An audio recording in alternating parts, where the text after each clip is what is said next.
ಇಂದರ ಚತುರ್ದಶ ಜಗಂಗಳರಿವಂತು ತರುಣೇಂದುಧರನಃ ವಿಶ್ವಪತಿ ಮೆರೆವಾ ಸಂಭ್ರಮದ ಸಡಗರವನೋಳ್ವೆನೆಂದು ಕುಂದದುರ್ಗವನೇರಿ ನಿಂದಿಪ್ಪನೋ ಎನಿಪ್ಪ ಅಂದದಿಂದು ದಯಗಿರಿ ಶಿಖರಕ್ಕೆ ರಾಗದಿಂ ಬಂದನ್ ಅಂಬುಜಮಿತ್ರನೆಂದೆನಿಪನ ಪವಿತ್ರ ತಿಮಿರ ಪಡಲಾಮಿತ್ರನು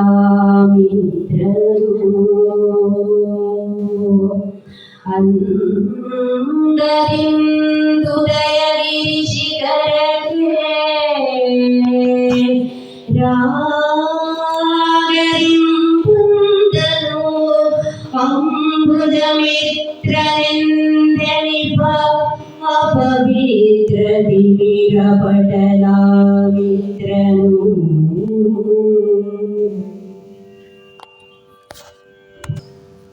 ರಾಗವಾಗ ಅಷ್ಟೇ ಹೇಳ್ಬೋದಿತ್ತು, ಬೆಳಗಾಯಿತು ಅಂತ ಹೇಳಿ.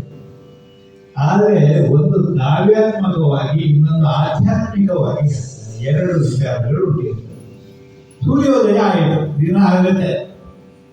ಸೂರ್ಯ ಹೇಗೆ ಹುಟ್ಟಿದ ಅಂದರೆ, ನನ್ನ ಕುಲದಲ್ಲಿ ನನ್ನ ವಂಶದಲ್ಲಿ ಹುಟ್ಟಿದವನು ಹರಿಶ್ಚಂದ್ರ.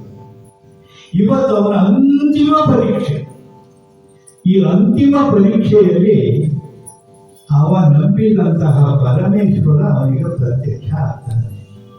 ಪರಮೇಶ್ವರನೇ ಆಕಾಶದಲ್ಲಿ ನಿಂತು ಹರಿಶ್ಚಂದ್ರ ಸತ್ಯವಂತ ಅನ್ನೋದು ಕೇವಲ ಭೂಲೋಕಕ್ಕೆ ಮಾತ್ರ, ಮೇಲೆ ಸ್ವರ್ಗಲೋಕ, ಕೆಳಗೆ ಪಾತಾಳ ಲೋಕ, ಎಲ್ಲ ಲೋಕಗಳಿಗೂ ಸಾರಿ ಹೇಳ್ತಾನೆ. ಈ ಸಂಭ್ರಮವನ್ನು ನಾನು ನೋಡ್ತೇನೆ ಅಂತ ಹೇಳುವ ರೀತಿಯಲ್ಲಿ ಸೂರ್ಯೋದಯವಾಗುತ್ತೆ, ಸೂರ್ಯ ಹುಟ್ಟುತ್ತಾನೆ. ಇದು ಪದ್ಯದ ಭಾವ. ಇದು ನೋಡಿ, ಹರಿಶ್ಚಂದ್ರ ಸೂರ್ಯ ವಂಶದಲ್ಲಿ ಹುಟ್ಟಿದ್ದು ಸೂರ್ಯೋದಯ ಆಯಿತು. ಸೂರ್ಯನಿಗೆ ಗೊತ್ತಿರುತ್ತೆ ಇವತ್ತು ಹರಿಶ್ಚಂದ್ರನ ಅಂತಿಮ ಪರೀಕ್ಷೆಯಲ್ಲಿ ಅವನ ವಿಜಯಿಯಾಗ್ತಾನೆ. ಹಾಗಾದ್ರೆ ಸೂರ್ಯನಿಗೆ ಬಂದು ಹೇಳ್ಬೋದಿರ್ತಾರೆ ಹೀಗೆಲ್ಲ ಆಗುತ್ತೆ ಅಂತ. ದೇವತೆಗಳು, ದಿವ್ಯ ಜ್ಞಾನಿಗಳು ಮುಂದೆ ಆಗೋದನ್ನು ಯಾರೂ ಕೂಡ ಹೇಳೋದಿಲ್ಲ. ರಾಮನಿಗೆ ನಾಳೆಯ ಮುಹೂರ್ತದಲ್ಲಿ ಪಟ್ಟಾಭಿಷೇಕ ಆಗೋದಿಲ್ಲ, ಅವನು 14 ವರ್ಷ ವನವಾಸಕ್ಕೆ ಹೋಗ್ತಾನೆ ಅಂತ ವಸಿಷ್ಠರಿಗೆ ಗೊತ್ತಿರಲಿಲ್ವಾ? ಹೇಳಲಿಲ್ಲ ಅವರು. ಯಾಕೆ ಅಂತ ಹೇಳಿದ್ರೆ, ಈ ಜಗತ್ತು ಹೀಗೆ ನಡಿಬೇಕು ಅನ್ನುವಂಥ ಒಂದು ಶಕ್ತಿಯು, ಅದನ್ನೇ ನಾವು ನಿಯತಿ ಅಂತ ಕರೆಯೋದು. ಆ ನಿಯತಿ ಈ ಜಗತ್ತು ಹೇಗೆ ನಡಿಬೇಕು ಅಂತ ನಿರ್ಣಯ ಮಾಡಿರುತ್ತೋ ಅದೇ ರೀತಿ ನಡೆಯುತ್ತೆ. ಅದನ್ನು ತಪ್ಪಿಸೋದಕ್ಕೆ ಯಾರಿಂದಲೂ ಸಾಧ್ಯ ಇಲ್ಲ. ಇನ್ನೊಂದು ಆಧ್ಯಾತ್ಮಿಕವಾದ ಅರ್ಥ ಏನು ಅಂದರೆ, ಯಾವ ಸೂರ್ಯ ವಂಶದಲ್ಲಿ ಹರಿಶ್ಚಂದ್ರ ಹುಟ್ಟಿದ್ನೋ ಆ ವಂಶದ ಮೂಲ ಪುರುಷ ಸೂರ್ಯ. ಆ ಸೂರ್ಯನಿಗೂ ಒಂದು ಸಂತೋಷ, ಇಷ್ಟೆಲ್ಲ ಕಷ್ಟಪಟ್ಟ ನನ್ನ ವಂಶದಲ್ಲಿ ಹುಟ್ಟಿದವನು ಇವತ್ತು ಅವನ ಕಷ್ಟ ಕಳೆಯುವ ಸುದಿನ, ಆ ಸಂಭ್ರಮವನ್ನು ನಾನು ನೋಡಬೇಕು ಅನ್ನುವ ಒಂದು ಪ್ರೀತಿಯಲ್ಲಿ, ರಾಗ ಅಂದರೆ ಪ್ರೀತಿಯಲ್ಲಿ ಅವನು ಹುಟ್ಟುತ್ತಾನೆ. ಆಧ್ಯಾತ್ಮಿಕವಾದ ಅರ್ಥ ಏನಂದರೆ, ನಾವು ನಮ್ಮ ಪೂರ್ವಿಕರಿಗೆ ಯಾವಾಗಲೂ ಕೂಡ ಋಣಿಗಳಾಗಿರ್ತೀವಿ. ಪಿತೃಶ್ರಾದ್ದ ಮಾಡ್ತೀವಿ, ಮಹಾಲಯವನ್ನ ಮಾಡ್ತೀವಿ. ಎಲ್ಲರಿಗೂ ಗೊತ್ತಿರುವಂತ ವಿಚಾರ. ಪಿತಾಮಹ, ಪ್ರಪಿತಾಮಹ 3 ಜನರನ್ನ ಆವಾಹನೆ ಮಾಡಿ ಅವರಿಗೆ ತಿಲೋದಕ, ಪಿಂಡ ಇತ್ಯಾದಿಗಳನ್ನೆಲ್ಲ ಸಮರ್ಪಣೆ ಮಾಡ್ತೀವಿ. ಎಲ್ಲರಿಗೂ ಗೊತ್ತಿರೋ ವಿಚಾರ. ಇನ್ನೊಂದು ನೋಡಿ, ಮನೆಯಲ್ಲಿ ಒಂದು ಮಂಗಳ ಕಾರ್ಯ ನಡೆಯುತ್ತೆ. ಉದಾಹರಣೆಗೆ ಮಗಳ ಮದುವೆ, ಗೃಹ ಪ್ರವೇಶ. ಆಗ ಈ ಮದುವೆ ಉಪನಯನ ಕಾಲದಲ್ಲಿ ನಾಂದಿ ಅಂತ ಮಾಡೋದುಂಟು. ಕೆಲವರು ಗೊತ್ತಿದ್ರೆ ಹೇಳೋದುಂಟು, ನಾಂದಿ ಇಡೋದು ಅಂತ. ನಾಂದಿ ಇಡೋದಲ್ಲ, ನಾಂದಿಯನ್ನು ಆಚರಿಸೋದು. ನಾಂದಿ ಅಂದ್ರೆ ಏನು? ನಾಂದಿ ಶ್ರಾದ್ದ ಅಂತಲೇ ಅದಕ್ಕೆ ಹೆಸರು. ನಮ್ಮಲ್ಲಿ ಶ್ರಾದ್ದ ಅಂದರೆ ಅಪರ ಕರ್ಮ. ಮದುವೆ ಅಂತ ಶುಭ ಕಾರ್ಯದಲ್ಲಿ ಶ್ರಾದ್ದ ಪಾತ್ರ ಅಂತ ಎಲ್ಲ ಹೇಳುವುದು ನಾಂದಿ ಅಷ್ಟೇ. ಕೇಳಿದ್ರೆ ಏನೂ ತೊಂದರೆ ಇಲ್ಲ. ಯಾಕೆ ಅಂತ ಹೇಳಿದರೆ ಅವತ್ತು ನಮ್ಮ ಪಿತಾಮಹ ಪ್ರಪಿತಾಮಹ ಮೂರೂ ಜನರನ್ನ ನಾವು ಆಮಂತ್ರಿಸ್ತೇವೆ, ಬೇಡ್ಕೊಳ್ತೀವಿ. ಬನ್ನಿ, ನಿಮ್ಮ ವಂಶದಲ್ಲಿ ಹುಟ್ಟಿದ ಒಂದು ಹುಡುಗಿಗೆ ಉಪನಯನ ಮದುವೆ ಉಂಟು. ನಿಮ್ಮ ವಂಶದಲ್ಲಿ ಹುಟ್ಟಿದವನು ಒಂದು ನೂತನ ಗೃಹ ನಿರ್ಮಾಣ ಮಾಡಿದ್ದಾರೆ, ಅದರ ಪ್ರವೇಶೋತ್ಸವ ಉಂಟು. ನಮಗೆ ಆಶೀರ್ವಾದ ಮಾಡಿ, ನಮ್ಮೊಂದು ಅಪ್ಪಣೆ ಕೊಡಿ, ಈ ಮಂಗಳ ಕಾರ್ಯ ಯಶಸ್ವಿಯಾಗಿ ನಡೀಲಿ ಅಂತ ಹೇಳಿ ಆಶೀರ್ವಾದ ಮಾಡಿ ಅಂತ ನಮ್ಮ ಪಿತೃಗಳಲ್ಲಿ, ನಮ್ಮ ಹಿರಿಯರಲ್ಲಿ ಬೇಡುವಂಥ ಒಂದು ಬೇಡಿಕೆ ಅದು. ಈಗ ಒಬ್ಬ ಮಗನ ಉಪನಯನ ಆಗುತ್ತೆ, ಅವನ ತಂದೆ ತಾಯಿಗಳಿದ್ದಾರೆ. ಆ ತಂದೆ ತಾಯಿಗಳಿದ್ದಾಗ ನಾಂದಿಗೆ ಅವನು ಕೂತ್ಕೊಳ್ಳೋದಿದ್ದಾರೆ. ಯಾರು ಕೂತ್ಕೊಳ್ಬೇಕು? ಅವನ ಅಪ್ಪ ಅಮ್ಮ ಕೂತ್ಕೊಳ್ಬೇಕು. ಅವರ ಅಪ್ಪ ಅಮ್ಮ ಇಲ್ಲದೆ ಇದ್ರೆ ಮಾತ್ರ ಆ ನಾಂದಿ ಕಾರ್ಯಕ್ರಮದಲ್ಲಿ ಭಾಗವಹಿಸುವುದಕ್ಕೆ ಅವನಿಗೆ ಅಧಿಕಾರ ಉಂಟು. ಆದ್ದರಿಂದಲೇ ನಾವು ಆಮೇಲೆ ಕುಲದೇವರ ಪೂಜೆ ಮಾಡ್ತೀವಿ, ಆಮೇಲೆ ಗ್ರಾಮದೇವರ ಪೂಜೆ ಮಾಡ್ತೀವಿ, ಆಮೇಲೆ ಇಷ್ಟ ದೇವರ ಪೂಜೆ ಮಾಡ್ತೀವಿ. ಪಿತೃದೇವತೆಗಳ ಪೂಜೆ ಮೊದಲು ಕುಲದೇವರ ಪೂಜೆ ಆಗಿದೆ. ಯಾಕೆಂದ್ರೆ ಆ ಪಿತೃಗಳು ಇರುವ ಕಾರಣ, ಅವರ ಆಶೀರ್ವಾದ ಇರುವ ಕಾರಣ ನಾವು ಮನೆಯಲ್ಲಿ ಸಂಭ್ರಮವನ್ನು ಆಚರಿಸ್ತೀವಿ. ಅದಕ್ಕೋಸ್ಕರ ನಾವು ಪಿತೃಗಳನ್ನ ಮರಿಬಾರದು. ಇನ್ನೂ ಒಂದುಂಟು, ನಾವು ಪಿತೃಶ್ರಾದ್ದವನ್ನು ವರ್ಷಕ್ಕೊಂದ್ಸಲ ಮಾಡ್ತೀವಿ. ಯಾವಾಗ ಅಂತ ಕೇಳಿದರೆ ಅವರು ಮರಣ ಹೊಂದಿದಂತಹ ದಿನದ ದಿವಸ. ಆದರೆ ಪಿತೃಶ್ರಾದ್ದವನ್ನು ಪ್ರತಿನಿತ್ಯ ಮಾಡಬೇಕು ಅಂತ ನಿಯಮ. ಪಂಚಮಹಾಯಜ್ಞಗಳಲ್ಲಿ ಒಂದು ಪಿತೃಯಜ್ಞ. ನಮ್ಮ ಹಿಂದಿನ 12 ಜನ ಪಿತೃಗಳಿಗೆ ಪ್ರತಿನಿತ್ಯವೂ ಕೂಡ ತರ್ಪಣ ಕೊಡಬೇಕು, ಸಂಧ್ಯಾವಂದನೆ ಆಗಬೇಕು ಅನ್ನೋದು ಶಾಸ್ತ್ರದ ಮರ್ಯಾದೆ. ಇದು ಯಾಕೆ ಹೇಳ್ತಾ ಇದ್ದೀರಿ ಅಂತ ಹೇಳಿದ್ರೆ, ಇವತ್ತಿನ ಕಾಲದಲ್ಲಿ ತಂದೆ ತಾಯಿ ಗುರು ಹಿರಿಯರು ಆಮೇಲೆ ಅಜ್ಜ ಮುತ್ತಜ್ಜ ಅವ್ರ ಬಗ್ಗೆ ಭಕ್ತಿ ಶ್ರದ್ಧೆ ಗೌರವ ಕಡಿಮೆ ಆಗ್ತಾ ಇದೆ. ಇದು ನಮ್ಮ ಪೂರ್ವಿಕರನ್ನು ನಾವು ಮರಿಬಾರದು ಅನ್ನೋದು. ಈಗ ಪ್ರಕರಣ ಮುಂದುವರಿಯುತ್ತೆ. ಆಗ ಅಲ್ಲಿ ಈ ಕಥೆ ಹೇಗೆ ಮುಂದುವರಿಯುತ್ತೆ?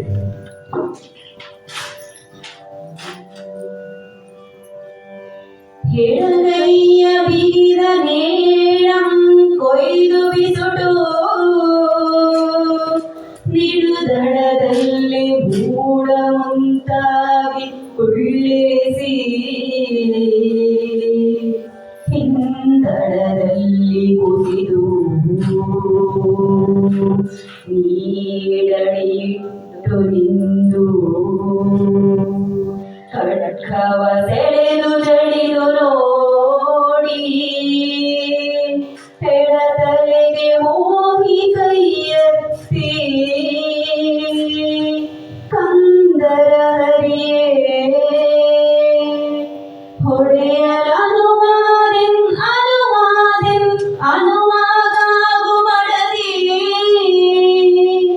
ಮಡದಿ ನೆನೆ ನಿನ್ನ ದೈವವನು ಬಿಡದಿ ನೊಡೆಯನಂ ಹರಸು ಹರಸು ಎಂದರು.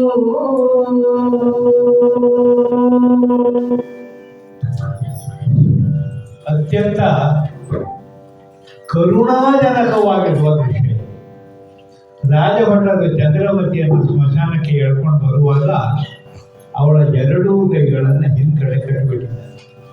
ಯಾಕೆಂದ್ರೆ ಆ ಕಾಲದಲ್ಲಿ ರಾಜ ಶಾಸನ, ಯಾವ ಮನುಷ್ಯನ 2 ಕೈಗಳನ್ನು ಹಿಂದಕ್ಕೆ ಕಟ್ಟಿರ್ತಾರೋ ಅವನು ಕೊಲೆಗಾರ ಅಂತ ಇಡೀ ಊರಿನವರಿಗೆ ಗೊತ್ತಾಗ್ತದೆ.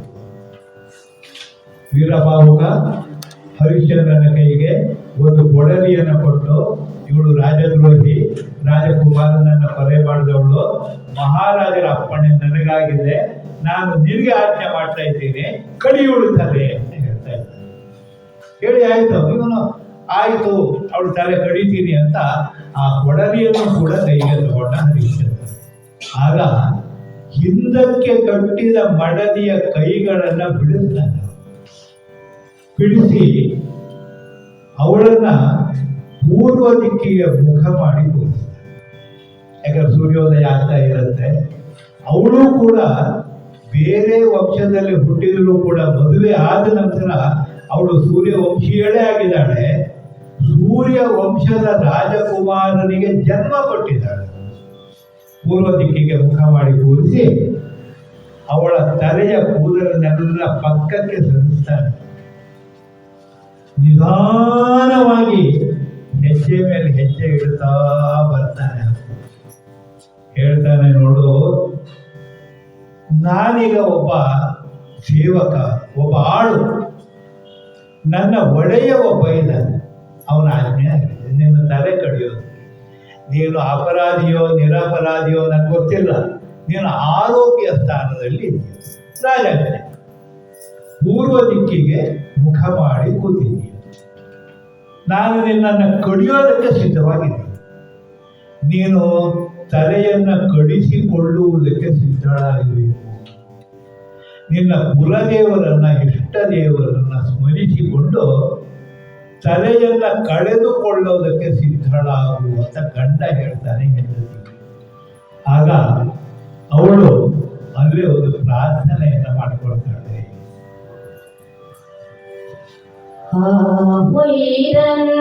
ಹೊಯ್ದನ್ ಎಲೆ ಶಿವ ಶಿವ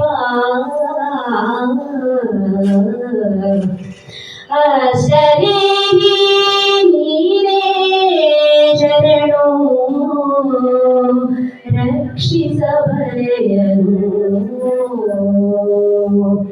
ದುರ್ಮೋಹಿ ವಿಶ್ವಾಮಿತ್ರ ಪಾಪಿ ಇನ್ನಾದೊಡಂ ಸತಿಯ ಕೊಲೆಯಂ ನಿಲ್ಲಿಸಲು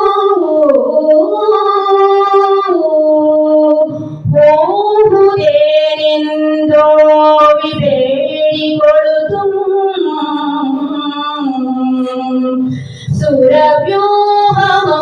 ಸುರವ್ಯೂಹಮಂಬರದಲ್ಲಿ ಹೂಮಳೆಗಳಂ ಹಿಡಿದು ಮೋಹರಂ ಬೆತ್ತು ನೋಡುತ್ತಿರಲು ನಾರಿ ಹರಕೆಗಳನ್ನು ಬದಲಿಸು ಹರಕೆಗಳನ್ನು ಬದಲಿಸು ಹರಕೆಗಳನ್ನು ಬದಲಿಸು ಎಂದಳು. ಮರಣದಂಡನೆಗೆ ಒಳಗಾದ ವ್ಯಕ್ತಿಗೆ ಈಗಲೂ ಕೂಡ ಒಂದು ಅವಕಾಶ. ಕೊನೇ ಆಸೆ ಏನು? ಮರಣದಂಡನೆಯಿಂದ ನನ್ನನ್ನು ಬಿಡುಗಡೆ ಮಾಡಿ ಅನ್ನೋದೊಂದು ಬಿಟ್ಟು ಬೇರೆ ಆಸೆ ಏನುಂಟು ಅಂತ ಕೇಳೋದು. ಹಾಗೆ ಹಿಂದೆ ಕಾಲ ಕೂಡ ಇರ್ತದೆ. ಈಗ ಅವನು ಹರಿಶ್ಚಂದ್ರ ಹೇಳಿದಾನೆ ಹೆಂಡತಿಗೆ, ನಿನ್ನ ಕೊನೇ ಪ್ರಾರ್ಥನೆಯನ್ನ ಮಾಡು. ಆಕಾಶದಲ್ಲಿ ದೇವತೆಗಳು ಕೈಯಲ್ಲಿ ಹೂಗಳನ್ನು ಇಟ್ಕೊಂಡು ನಿಂತಿದ್ದಾರೆ. ಇದು ಕೊನೆ ಪರೀಕ್ಷೆ ಹರಿಶ್ಚಂದ್ರನಿಗೆ. ಅವನು ವಿಜಯಿ ಆಗ್ತಾನೆ. ಹರಿಶ್ಚಂದ್ರ ಚಂದ್ರಮತಿ ರೋಹಿತಾಶ್ವರ ಮೇಲೆ ಈ ಹೂಗಳನ್ನ ಚೆಲ್ಲಬೇಕು, ಪುಷ್ಪವೃಷ್ಟಿ ಮಾಡಬೇಕು ಅಂತ ಕಾಯ್ತಾ ಇದ್ದಾನೆ. ಆದರೆ ಇಲ್ಲಿ ಇನ್ನೂ ಪರೀಕ್ಷೆ ಮುಗಿಲಿಲ್ಲ. ದೇವತೆಗಳು ಆವಾಗ ಒಂದು ಪ್ರಾರ್ಥನೆ ಮಾಡ್ತಾರೆ, ಸ್ವಾಮಿ ಪರಮಾತ್ಮ ಅಷ್ಟದೇಹಿ ಅಂದರೆ 8 ಅಂಗಾಂಗಗಳಿಂದ ಈ ಜಗತ್ತನ್ನು ಧರಿಸಿದವರು. ಯಾರು ಅಂದರೆ ಈಶ್ವರ. ಭೂಮಿ, ನೀರು, ಗಾಳಿ, ಅಗ್ನಿ, ಆಕಾಶ, ಯಜ್ಞವನ್ನು ಮಾಡುವವನು ಸೂರ್ಯ ಮತ್ತು ಚಂದ್ರ. ಇವು 8 ಈಶ್ವರನ 8 ಅಂಗಾಂಗಗಳು. ಆದ್ದರಿಂದ 8 ಅಂಗಾಂಗಗಳಿಗೂ ಕೂಡ ನಾವು ಅಪಚಾರ ಮಾಡಬಾರದು. ಯಾವುದಾದ್ರು ಒಂದಕ್ಕೆ ಅಪಚಾರ ಮಾಡಿದರೆ ಈಶ್ವರನ ಒಂದು ಅಂಗಕ್ಕೆ ಅಪಚಾರ ಮಾಡಿದ ಹಾಗೆ. ಹಾಗಾಗಿ ನಾವು ಭೂಮಿಯನ್ನು ಬಿಡ್ತೀವಲ್ಲ, ಕಾಲಿಂದ ಮಲಮೂತ್ರಗಳನ್ನು ವಿಸರ್ಜನೆ ಮಾಡ್ತೀವಲ್ಲ ಅಂದಾಗ ಅದಕ್ಕೋಸ್ಕರವೇ ಬೆಳಿಗ್ಗೆ ಎದ್ದು ಕೂಡಲೇ ಹೇಳೋದು, ಸಮುದ್ರ ವಸನೆ ದೇವಿ ಪರ್ವತ ಸ್ನಾನ ಮಾಡ್ತಾರೆ. ವಿಷ್ಣು ಪತ್ನಿ ನಮಸ್ತುಭ್ಯಂ ಪಾದಸ್ಪರ್ಶಂ ಶಕ್ತಿ. ಬೆಂಕಿಯನ್ನು ಬಾಯಿಂದ ಊದಬಾರದು ಅಂತ ನಿಯಮ. ಯಾಕಂದ್ರೆ ಬೆಂಕಿ ಈಶ್ವರನ ಒಂದು ಭಾಗ. ಗಾಳಿಯನ್ನು ಮಲಿನ ಮಾಡಬಾರದು, ಯಾಕಂದ್ರೆ ಗಾಳಿ ವಾಯು ಕೂಡ ಈಶ್ವರನ ಒಂದು ಭಾಗ.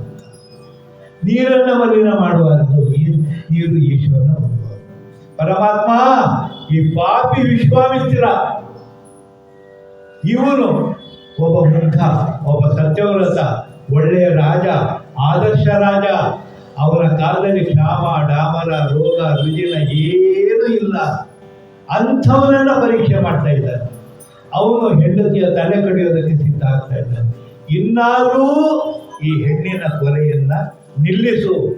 ಆ ಪಾಪಿ ವಿಶ್ವಾಮಿತ್ರ ಇನ್ನೂ ಕೂಡ ಇವನನ್ನ ಕಾಡ್ತಾ ಇದ್ದಾನೆ ಅಂತ ಹೇಳಿ ದೇವತೆಗಳು ಇವ್ರ ಮೇಲೆ ಪುಷ್ಪವೃಷ್ಟಿ ಮಾಡೋದಕ್ಕೆ ಬೊಗಸೆಯಲ್ಲಿ ಹೂಗಳನ್ನು ಹಿಡ್ಕೊಂಡು ಈಶ್ವರನಲ್ಲಿ ಪ್ರಾರ್ಥನೆ ಮಾಡ್ತಾ ಇದ್ದಾರೆ. ಇವೊಂದು ಆಶ್ಚರ್ಯ ಆಗುತ್ತೆ. ನಮಗೆಲ್ಲ ಕಷ್ಟ ಬಂದಾಗ ದೇವತೆಗಳೇನಾದ್ರು ಕಣ್ಣೀರು ಹಾಕ್ತಾರ? ನಮ್ಮ ಕಷ್ಟಕ್ಕೆ ಯಾವ ದೇವರಲ್ಲ, ಮನುಷ್ಯರು ಕಣ್ಣೀರು ಹಾಕೋದಿಲ್ಲ ಈಗಿನ ಕಾಲದಲ್ಲಿ. ಇನ್ನು ನಮ್ಗೇನಾದ್ರು ಕಷ್ಟ ಬಂದರೆ ನಮ್ಮ ವಿರೋಧಿಗಳು ಶತ್ರುಗಳು ಯಾರು ಇದ್ರೆ ಹಾಗೆ ಆಗ್ಬೇಕು, ಭಾಳ ಉಳಿತಿದ್ದ ಅವನು ಅಂತ ಹೇಳಿ ಹಾಲ್ಬಿಟ್ಟು ಹೋಗಿದ್ದಾನೆ ಈಗಿನ ಕಾಲದಲ್ಲಿ. ಆದರೆ ಆತ್ಮಶಕ್ತಿ ಸಂಪನ್ನರಿಗೆ ದೈವ ಸಹಾಯ ಇದ್ದೀತೆ.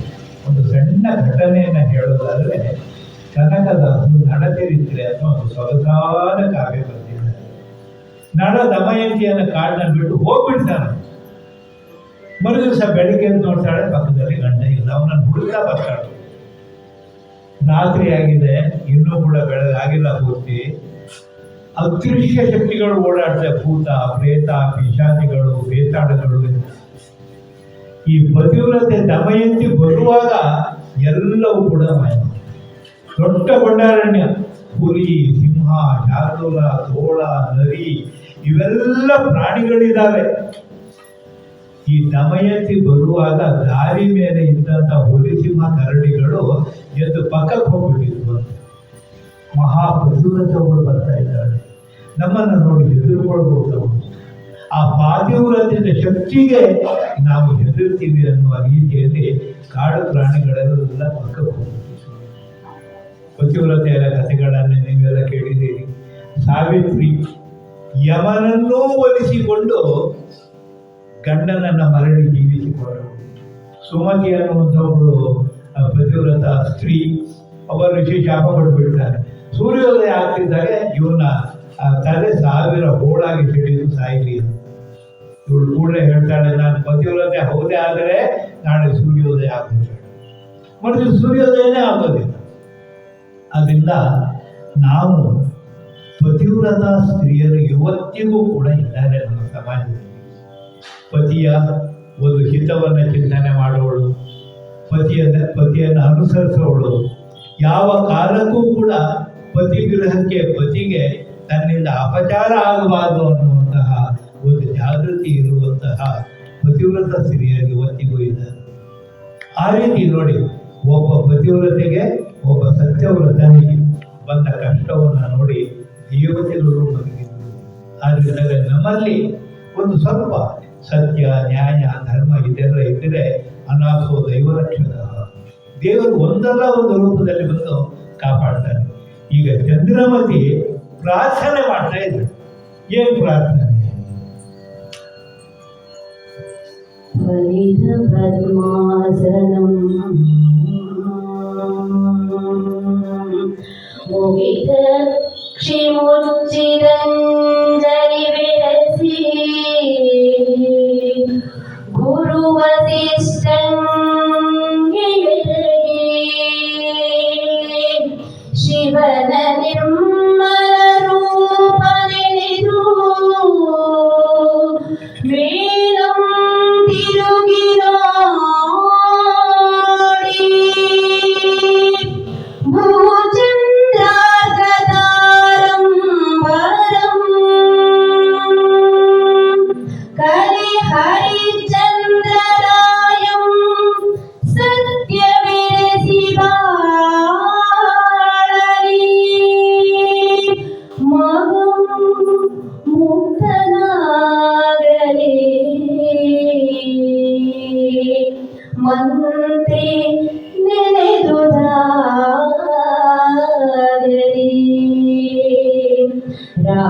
ರಾಜ್ಯದೊಡೆಯ ವಿಶ್ವಾಮಿತ್ರ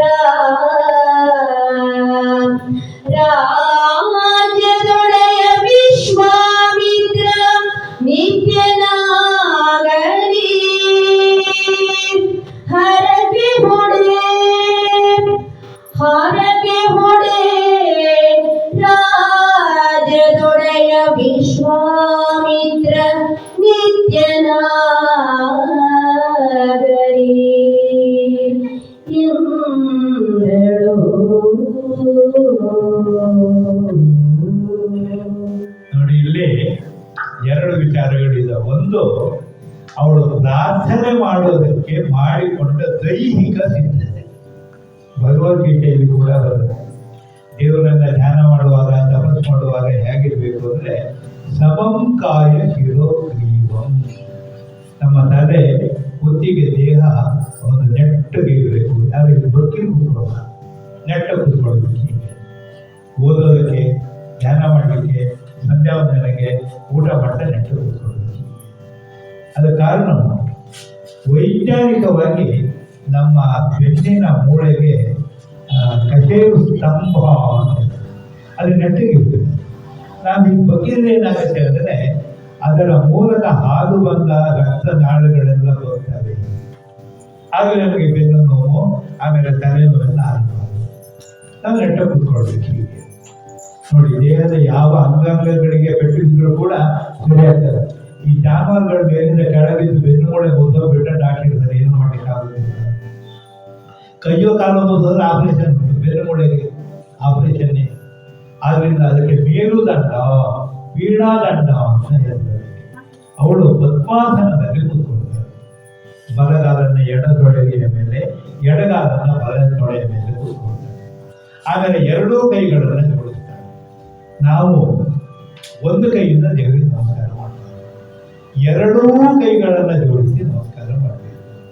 ಯಾಕೆ ಅಂತ ಹೇಳಿದ್ರೆ ಸತ್ಯ ಮತ್ತು ಧರ್ಮ ಅವು ಎರಡೂ ಕೂಡ ಎರಡು ಅಂಗೈನಲ್ಲಿ ಇರ್ತವೆ. ಭಗವಂತನಿಗೆ ನಾವು ಸತ್ಯವಾಗಿ, ಧರ್ಮ ಪುರಸ್ಸರವಾಗಿ ನಮಸ್ಕಾರ ಮಾಡ್ತೇವೆ. ಆಮೇಲೆ ನಾವು ಚಪ್ಪಾಳೆ ಹೊಡೆದಾಗ ಎರಡೂ ಅಂಗೈಗಳನ್ನು ಜೋಡಿಸಿದಾಗ ಒಂದು ವಿಶಿಷ್ಟವಾದಂಥ ಚೈತನ್ಯ ಉತ್ಪತ್ತಿ ಆಗುತ್ತೆ. ಅದು ನಮ್ಮ ದೇಹಕ್ಕೆ ಒಂದು ಶಕ್ತಿಯನ್ನು ಕೊಡುತ್ತೆ. ಆದರೆ ಒಂದು ಆರತಿ ತಗೊಳ್ಳುವಾಗ ಎರಡೂ ಕೈಯನ್ನು ತಗೊಳ್ಬಾರ್ದು. ಬರೇ ಬಲಗೈಯಿಂದ ಮಾತ್ರ ಆರತಿಯನ್ನು ತಗೊಳ್ಬೇಕು. ಯಾಕೆಂದರೆ ಎಲ್ಲರ ಕೈಯಲ್ಲಿ ಅಗ್ನಿ ಇರುತ್ತೆ ಅಂಗೈಯಲ್ಲಿ. ಆದ್ದರಿಂದಲೇ ಮದುವೆ ಕಾಲದಲ್ಲಿ ವರನ ಕೈಯನ್ನು ವಧುವಿನ ಕೈಯಲ್ಲಿ ಯಾಕೆ ಇಳಿಸ್ತಾರೆ ಅಂತ ಕೇಳಿದರೆ ಆ ಎರಡೂ ಅಗ್ನಿಗಳು ಪರಸ್ಪರ ಸೇರ್ತವೆ. ಅಗ್ನಿ ಸಾಕ್ಷಿ ಅಂದರೆ ಅದು ಅಲ್ಲಿ ಇರುವಂತಹ ಎದುರುಗಡೆ ಇರುವಂಥ ಅಗ್ನಿ ಅಲ್ಲ. ಪತಿಗೆ ಪತ್ನಿ, ಪತ್ನಿಗೆ ಪತಿ ಸಾಕ್ಷಿ. ಎರಡೂ ಕೈಗಳನ್ನು ಜೋಡಿಸ್ತಾಳೆ, ಕಣ್ಣುಗಳನ್ನು ಮುಚ್ಕೊಳ್ತಾಳೆ. ನಾವು ಸಂಧ್ಯಾ ವಂದನೆ, ಜಪ ಇತ್ಯಾದಿ ಮಾಡಿ ಕಣ್ಣನ್ನು ಮುಚ್ಕೊಳ್ಬೇಕು. ಯಾಕೆಂದರೆ ನಮ್ಮ ಕಣ್ಣಿಗೆ ಏನಾದರೂ ದೃಶ್ಯ ಕಂಡು ಬಿಡ್ಬೋದು, ಯಾರು ಬರ್ಬಹುದು, ತಕ್ಷಣ ನಮ್ಮ ಕಣ್ಣು ಆ ಕಡೆ ಹೋಗುತ್ತೆ, ನಮ್ಮ ಏಕಾಗ್ರತೆಗೆ ಭಂಗ ಬರುತ್ತದೆ. ಇದು ಧ್ಯಾನದ ಉದ್ದೇಶ. ಕಣ್ಣನ್ನು ಮುಚ್ಚಿಕೊಂಡೇ ನಾವು ತಪಸ್ಸನ್ನು ಮಾಡ್ತೀವಿ. ಇನ್ನೊಂದೇನೆಂದರೆ ಕಣ್ಣಿನಲ್ಲಿರೋದು ಬೆಳಕು, ಜ್ಯೋತಿ, ಕಿವಿಯಲ್ಲಿರೋದು ಗಾಳಿ, ಶಬ್ದ, ಮೈಯಲ್ಲಿ ಶೀತೋಷ್ಣಗಳು, ಹೀಗೆ ಪಂಚಭೂತಗಳು ನಮ್ಮ ಪಂಚೇಂದ್ರಿಯಗಳಲ್ಲಿದ್ದಾವೆ. ನಮ್ಮ ಕಣ್ಣಿನಲ್ಲಿರುವಂತಹ ಬೆಳಕು ನಮ್ಮ ಹೃದಯದಲ್ಲಿ ಇರಬೇಕು. ನಮ್ಮ ಕಣ್ಣಿಗೆ ಇರುವಂಥ ಶಕ್ತಿ ಎಷ್ಟು ದೊಡ್ಡದು ಅಂತ ಕೇಳಿದರೆ ನಾವು ಬೇರೆಯವರನ್ನು ದೃಷ್ಟಿಸಿ ನೋಡ್ತಾರೆ. ಕೆಲವರು ಕಣ್ಣು ದೊಡ್ಡದು ಮಾಡಿ ಹಿಂಗೆ ನೋಡೋದು, ಹಾಗೆ ನೋಡಬಾರ್ದು. ನಮ್ಮ ಕಣ್ಣಿನಲ್ಲಿರುವಂಥ ತೇಜಸ್ಸು, ಬೆಳಕು, ಶಕ್ತಿ ನಮ್ಮಿಂದ ದೂರ ಆಗುತ್ತೆ.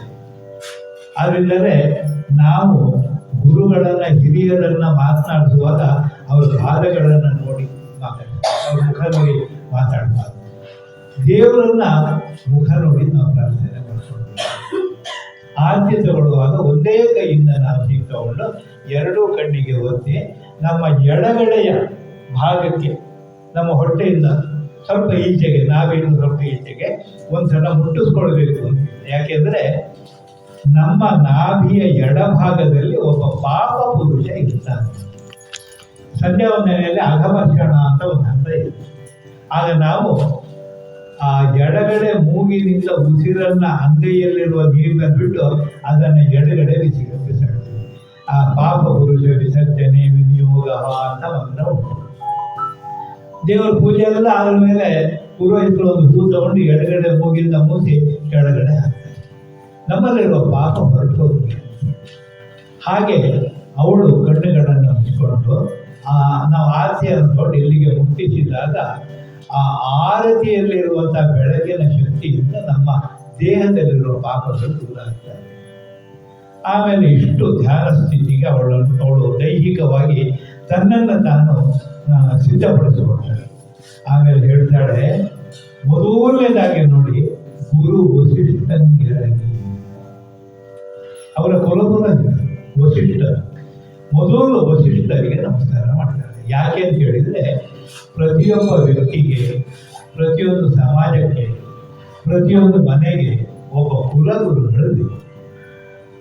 ಗುರು ಮತ್ತು ದೇವರು ಇಬ್ಬರು ಕೂಡ ಏಕಕಾಲದಲ್ಲಿ ಪ್ರತ್ಯಕ್ಷ ಆಗಿಬಿಟ್ರೆ ಮೊದಲು ನಾವು ಗುರುಗಳಿಗೆ ನಮಸ್ಕಾರ ಮಾಡಿ ಆಮೇಲೆ ದೇವರಿಗೆ ನಮಸ್ಕಾರ ಮಾಡಿ. ಮೊದಲು ದೇವರಿಗೆ ನಮಸ್ಕಾರ ಮಾಡಿದ್ರೆ ಗುರುಗಳಿಗೆ ಶಾಪ ಕೊಡೋದಿಲ್ಲ, ಆದರೆ ದೇವರು ಶಾಪ ಕೊಡ್ತಾರೆ. ಯಾಕೆಂದರೆ ದೇವರು ಹೀಗಿದ್ದಾನೆ, ದೇವರಿಗೆ ನಮಸ್ಕಾರ ಮಾಡುವ ಕ್ರಮ ಹೀಗೆ, ಸಾಷ್ಟಾಂಗ ನಮಸ್ಕಾರ ಹೀಗೆ. ಹೆಂಗಸರು ಸಾಷ್ಟಾಂಗ ನಮಸ್ಕಾರ ಮಾಡಬಾರ್ದು ಅಂತ ಉಂಟು, ಮಂಡಿಯವರಿಗೆ ಮಾತ್ರ ನಮಸ್ಕಾರ ಮಾಡಬೇಕು ಅಂತ ಹೇಳ್ಕೊಟ್ಟಿದ್ದು ಗುರು. ಆದ್ರಿಂದ ಗುರು ಅಂತ ಹೇಳಿದ್ರೆ ಒಂದು ಕಾಲದಲ್ಲಿ ಮನೆ ಮಂದಿಯ ಜಾಗ ಪೂರ್ತಿ ಇರ್ತೀವಿ. ಅವ್ರು ಹೇಳ್ತಾರೆ, ನೋಡಿ ಇಂಥ ವಯಸ್ಸಿನಲ್ಲಿ ನಿನ್ನ ಮಗನಿಗೆ ಮದುವೆ ಆಗುತ್ತೆ, ಮಗಳಿಗೆ ಇಂಥದ್ದೊಂದು ಕಂಟಕ ಇದೆ, ಇದಕ್ಕೆ ಇದು ಪರಿಹಾರ, ಇದೆಲ್ಲ ಸೂಚನೆ ಕೊಡೋದು ನಮ್ಮ ಕುಲಗುರು. ಆ ವಸಿಷ್ಠರನ್ನ ಸ್ಮರಿಸಿಕೊಂಡು ಕೈ ಮುಗಿತಾಳೆ. ಕುಲದೇವರು ಈಶ್ವರನನ್ನ ಕುರಿತು ಆಲೋಚನೆ ಮಾಡ್ತಾಳೆ, ಈಶ್ವರನನ್ನ ಸ್ಮರಣೆ ಮಾಡ್ಕೊಳ್ತಾಳೆ. ಯಾಕಂದ್ರೆ ಪ್ರತಿಯೊಂದು ಮನೆಗೂ ಒಂದು ಕುಲದೇವರು ಅಂತ ಇಷ್ಟೇ ಇದೆ. ಆಮೇಲೆ ನೋಡಿ ಅವಳು ಮಾಡುವ ಪ್ರಾರ್ಥನೆ ಏನೋ, ಮಂತ್ರಿ ನೆನೆದುದಾಗಲಿ. ಮಂತ್ರಿ ಏನು ಆಲೋಚನೆ ಮಾಡ್ತಾನೆ ಅದಕ್ಕಾಗಿರ್ಬೋದು. ಒಂದು ಕಾಲದಲ್ಲಿ ಮಂತ್ರಿಗಳು ಅಂತ ಹೇಳಿದ್ರೆ ರಾಜ್ಯದ ತಲೆ. ನಮಗೆ ಆಲೋಚನೆಗಳು, ವಿಚಾರಗಳು, ಕಾರ್ಯದ ವಿಧಾನಗಳು, ಚಿಂತನೆಗಳು ಮೂಡೋದು ತಲೆಯಲ್ಲಿ. ಕರುಣೆ, ಪ್ರೀತಿ, ಪ್ರೇಮ ಬರುವುದು ಹೃದಯದಲ್ಲಿ.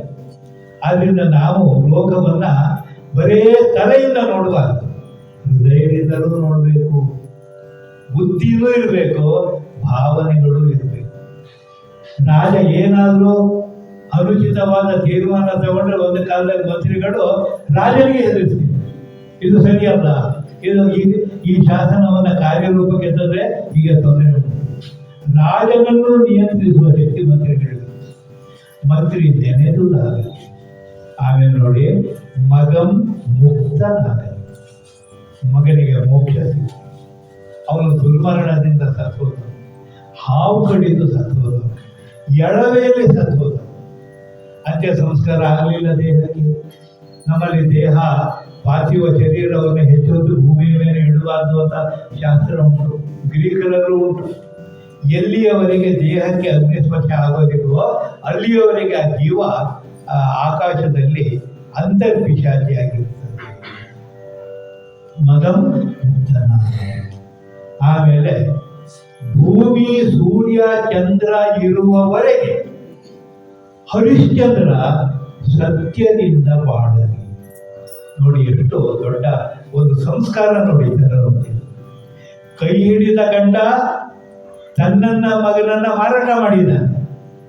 ಆ ಮನೆಯಲ್ಲಿ ಜೀತದ ಆಳು ಕೈ ತುಂಬ ನವರತ್ನದ ರಾಶಿಯನ್ನು ದಾನ ಮಾಡಿದವಳು. ಅನ್ನದಾನ, ವಸ್ತ್ರದಾನ, ಹಿರಣ್ಯದಾನ, ರೌಪ್ಯದಾನ ಎಲ್ಲ ಮಾಡಿದ ಚಂದ್ರಮುಖಿ ಆ ಮನೆ ಹಿಂದ್ಗಡೆ ಒಂದು ಬಾಳೆ ಎಲೆ ಹಿಡ್ಕೊಂಡು ಕಾಯ್ತಾ ಇದ್ದಾಳೆ. ಎಷ್ಟೊತ್ತಿ ಒಂದು ಕಡೆ ಅನ್ನ ಹಾಕ್ತಾಳೆ ಒಳಗೆ. ಮಾಡಿದ್ದೆ ಅದು ಇವಳ ದೋಷ, ತಪ್ಪು, ಅಪರಾಧ ಏನೋ ಏನೂ ಇಲ್ಲ. ಅವನು ತನ್ನ ಸತ್ಯವನ್ನು ಉಳಿಸಿಕೊಳ್ಳೋದಕ್ಕೋಸ್ಕರ ಇವಳನ್ನ ಮಾರಾಟ ಮಾಡಿದ್ದಾನೆ. ಆದರೂ ತನ್ನ ಗಂಡ ಯಾಕೆ ಮಾರಾಟ ಮಾಡ್ದ? ಸತ್ಯ.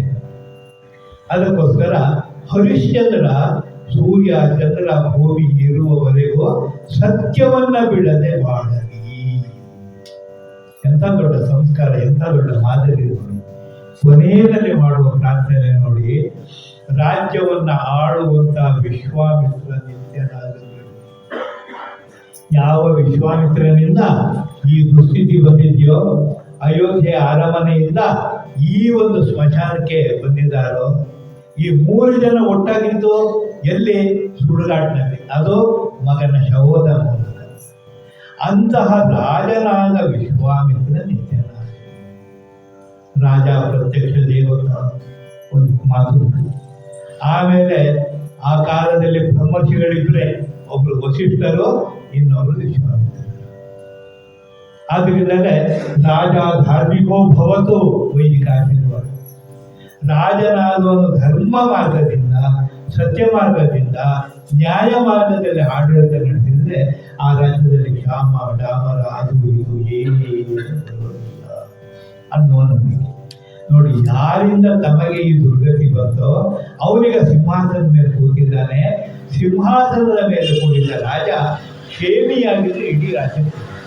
ಅದರಿಂದಲೇ ನಮ್ಮ ಶಾಸ್ತ್ರಗಳು ಹೇಳ್ತಾರೆ, ಬ್ರಾಹ್ಮಣ ಮನೆಗೆ ಬಂದ ಕೂಡಲೇ ಕುಶಲವೇ ಅಂತ ಕೇಳ್ತಾರೆ. ಕುಶಲ ಅಂದರೆ ಏನಂದ್ರೆ ಕುಶಲು ಉಂಟತಿ, ದರ್ಬೆಯನ್ನು ಕೊಯ್ಯೋನು ಅಂತ.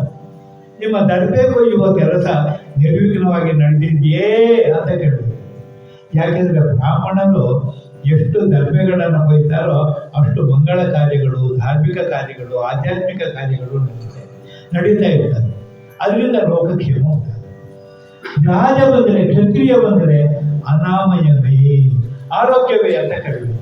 ಯಾಕೆಂದ್ರೆ ರಾಜನಾದವನು ಆರೋಗ್ಯದಿಂದ ಇದ್ದರೆ, ನೆಮ್ಮದಿಯಿಂದ ಇದ್ದರೆ ಇಡೀ ರಾಜ್ಯ ನೆಮ್ಮದಿಯಿಂದ ಇರ್ತದೆ.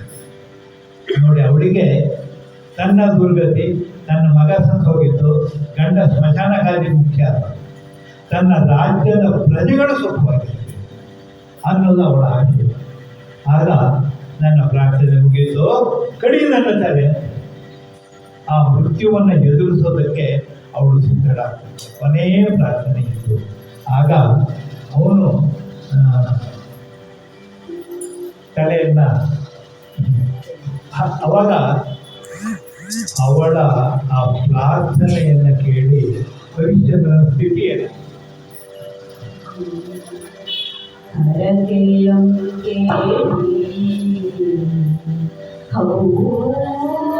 ಹಾರಿ ಬೆರಗಾಗಿ ಮರವಟ್ಟು ನಿಂದು ಭಾಪುರೆ ವಿಧಿಯ ಮುಳಿಸೆ ಹೋದಿರುಳನ್ನ ಸುತನ ದುರ್ಮರಣಮಂ ತೋರಿ ಕೈಯೊಡನೆ ಮತ್ತಿಗಳ್ ಎನ್ನವರ ಸತಿಯ ತಲೆಯ ಎನ್ನವರ ಸತಿಯ ತಲೆಯ ನಾನಿನ್ನ ಕೈಯಾರ ಪಿಡಿದರಿವಂತೆ ಮಾಡಿದೆ. ಇದಕ್ಕೆ ನಾನಿದು ಹೇವರಿಸುವವನಲ್ಲ.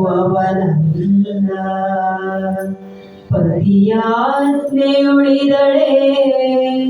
ಸಾಕೆನುತ್ತ ಕೊಲಲನು ಆದನು. ಪತಿಯಾಜ್ಞೆಯುಳಿದಳೆ ಸಾಕೆನುತ್ತ ಕೊಲಲನು ಆದನು. ಪ್ರಾಯ ಹರಿಶ್ಚಂದ್ರನಿಗೆ ನಿರೀಕ್ಷೆ ಇದೆ.